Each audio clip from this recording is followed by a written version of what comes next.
Hello, everybody. Welcome to the Buckeye Weekly Podcast. I'm Tony Gerdeman here, as always, with Tom Moore. Tom, how's it going? Tony, it's Michigan week, so it's going fast. It's going very, very quickly. We need to hurry up and get to the show because we're already running out of time. I don't even know what day it is, but we are running out of time. I can say that with a high degree of confidence. It is a day, unless it is a night. I can concur. All But right, we are back. Listener question show. We're still rolling with these.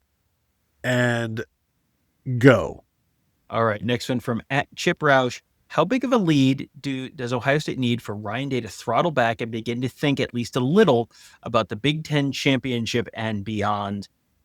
This feels like a decision that absolutely needs to be made on Wednesday. This is not a decision you want Ryan Day making on the sideline. He needs those 2-point conversion charts that coaches have where it's like, if the score is this and there's this much time left, you do that.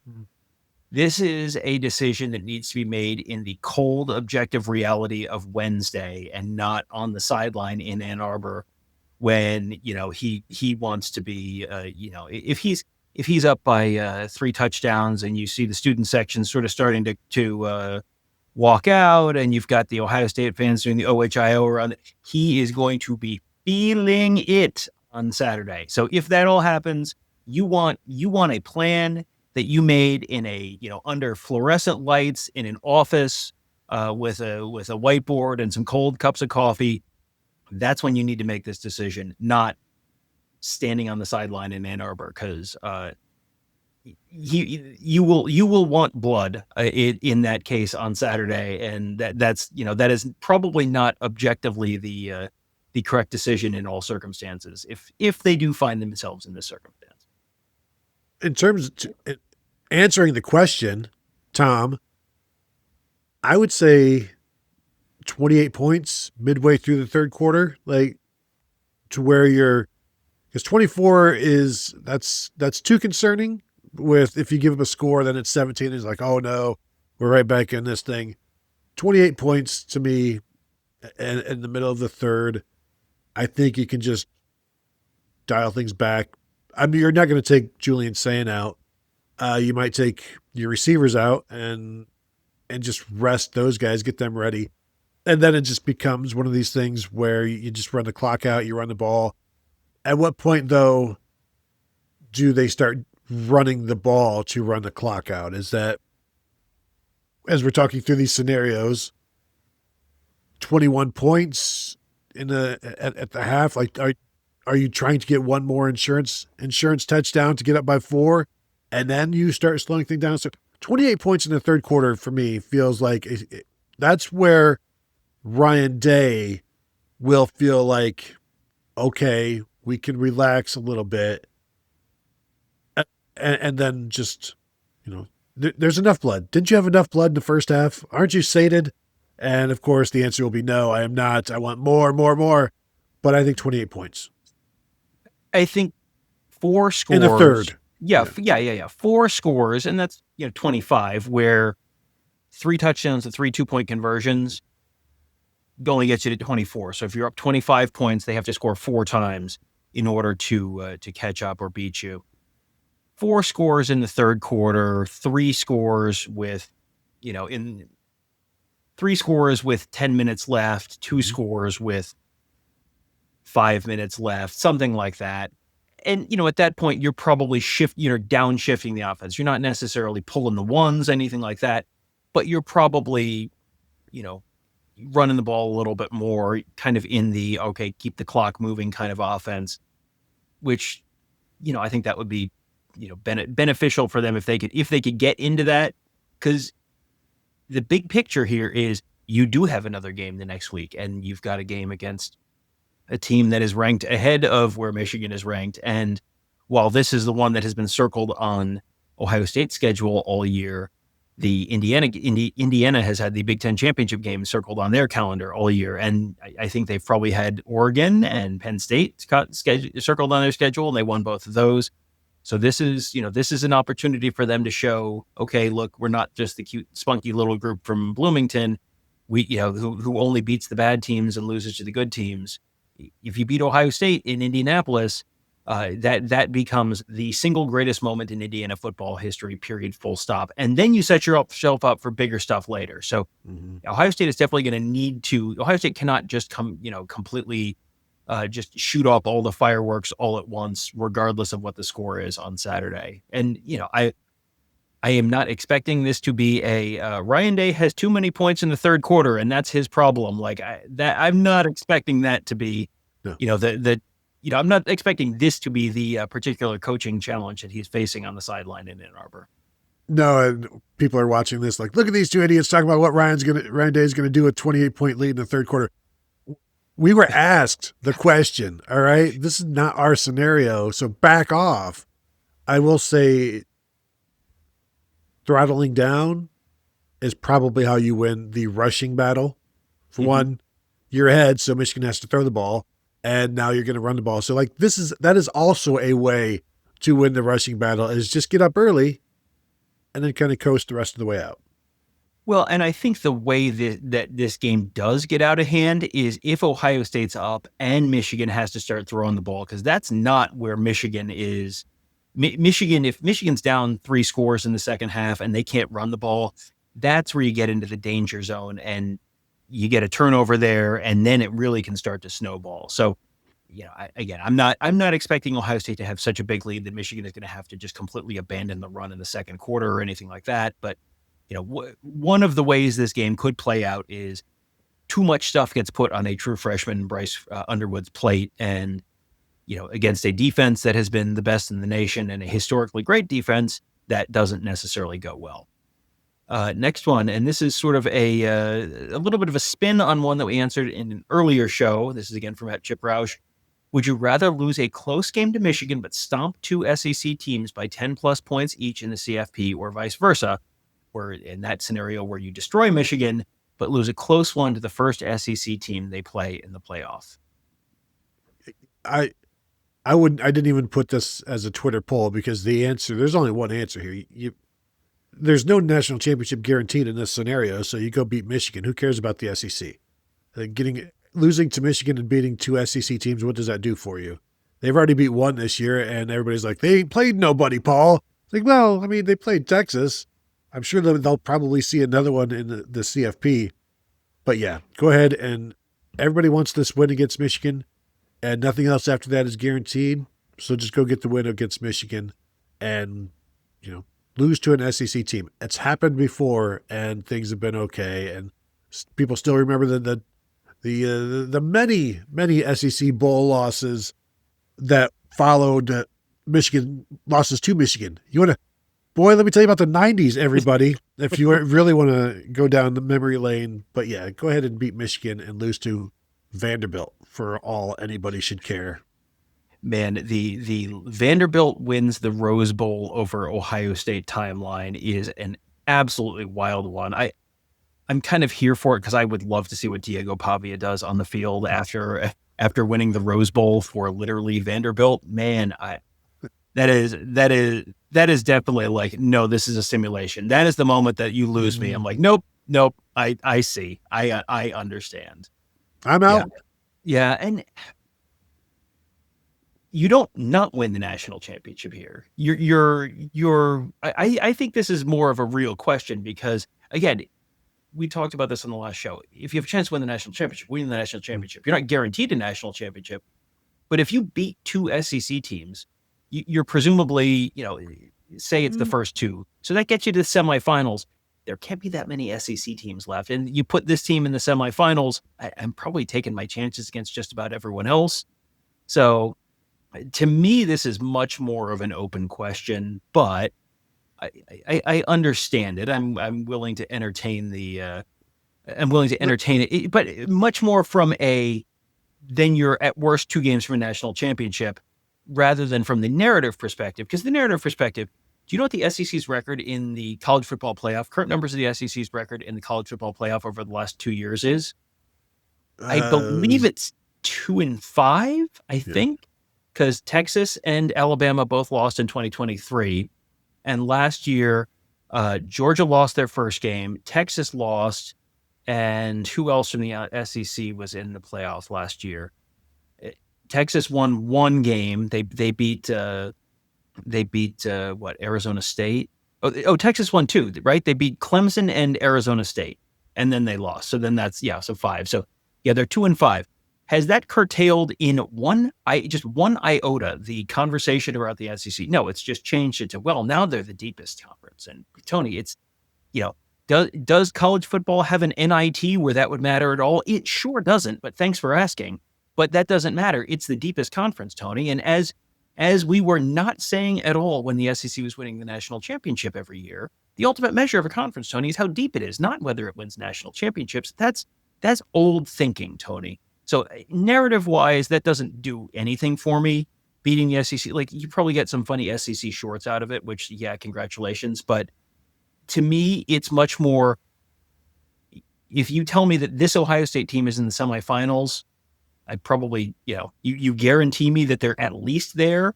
I probably take it from that perspective more than just the, her going to listen to Paul Feinbaum tomorrow kind of perspective. And let me say that I think we read this thing differently. I read this as the last scenario from Chip Roush declared it a championship. Yeah. And so I assume since there was no declaration, there would be no championship. But if it's an open-ended thing, you've now gone deeper into the playoffs, and it becomes a situation where you've got to leave that window open for the national championship. And if you've gotten that far, I think you have to take any scenario that puts you into the Final Four or into the championship game. Yeah. I think that's true. So, all right. Speaking of questions that we're going to read differently, and I'm going to read and just kind of go, Tony, help. Chad is in the shoe. Did Ohio State coach the Michigan game against Rutgers so they can coach a playoff game against Michigan? Tony, I think I know what he's asking, but why don't you tell me what he's asking? Well, and we'll see if we agree. And because, again, it also took me a little while, but the wonky conservative approach against Rutgers, I think he's saying, is what happened last year against Michigan. So that became the coaching the Michigan game. Did they already do that against Rutgers? And now that they've got that out of their system, can they coach the playoff game like against Michigan? Like, they're just one ahead or one behind on the conveyor belt. And, here comes the playoff game plan. Oh, no, but it's Michigan week. What do we do? And go from there. And so last week was like, it kind of was something that just flushed your system. And now you're finally to this point in the season, and you can begin the season and go with whatever plans that you feel you prepared for that deal with Michigan best. So, like, they've been working towards this. So I don't think this is now where they go, let's do what we did last year. I think lessons have been learned, and last week was last week. Rutgers week is, again, we've already spent too much time talking about it. It has nothing to do with the now, other than the fact that some receivers were banged up, and they may be banged up this week. So, you've got to deal with that. But what you saw against Rutgers is not intended to be what you see against Ohio, against Michigan, for the most part. Man, when you said flush your system, I thought that Rutgers game kind of was the college football version of a colonoscopy prep. So Yes. Yeah, I think that's a great comparison. Yes. I think that game was much more I don't know that was a get the Michigan game out of your system, the super conservative thing out of your system, as much as it was just get through this stupid game that we are contractually obligated to play, and with which we can win without having to expend a ton of energy, and just keep everyone else healthy as much as you can, and get in and get out and move on with life and get the clock to zero as quickly as humanly possible. I think that was kind of the game plan last week. And yeah, I don't think there's going to be a lot of overlap between the game plan for last week on either offense or defense with the upcoming week's game plan up in Ann Arbor. At Jeff1959 Purcell says, if Michigan wins next week and USC loses to Oregon today, who plays in Indy? So this question is a little older. And I actually did a show on this on the Buckeyes Tomorrow Morning podcast feed that dropped on Sunday evening. And you can find that also on our YouTube channel. The title of that show was on YouTube, if you want to find it, Ohio State versus Michigan. Could the Buckeyes and Wolverines play a rematch in Indianapolis? So the answer to that is yes, but it would involve some wacky stuff happening. So to answer this question, so if USC loses to Oregon, which they did, so Oregon wins. And I guess the presumption is that Oregon wins again this week against Washington, and Michigan wins against Ohio State, and Indiana wins against Purdue. So Indiana would be in at that point. And if it is a tiebreaker between Oregon and Michigan and Ohio State, the first tiebreaker is head-to-head, and the three teams did not play each other, so that's thrown out. And then it's common opponents, and they would not have, I don't think they would have a common opponent that, one of them would have lost to and the other ones wouldn't. So that would get thrown out. And so then it would be conference opponent head-to-head or conference opponent winning percentage. So like the teams that you played in conference, what was their winning percentage? Oregon's is higher than Ohio State's or Michigan. So if Oregon wins, Indiana wins, and Michigan wins this weekend, Indiana and Oregon in the Big Ten championship. But as again, I did a whole show on this on the Buckeyes Tomorrow Morning podcast feed on Sunday. You can find that and get all the different scenarios. The one where Ohio State and Michigan play in the Big Ten championship game, it would be completely insane.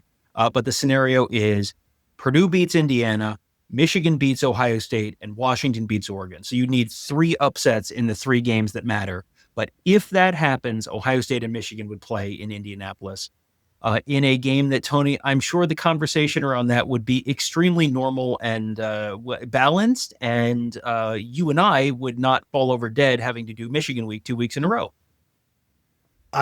For the first time, I just realized Michigan week 2, like 1 week is enough. I mean, that's a lot. 2 weeks, that's a marathon. But like, imagine if you're an Ohio State fan, you've lost to Michigan now, and but you're playing them in the Big Ten championship game. So now you've got your controlled environment, you've got your fast track, you've got no worries about flurries or a little chill or anything like that.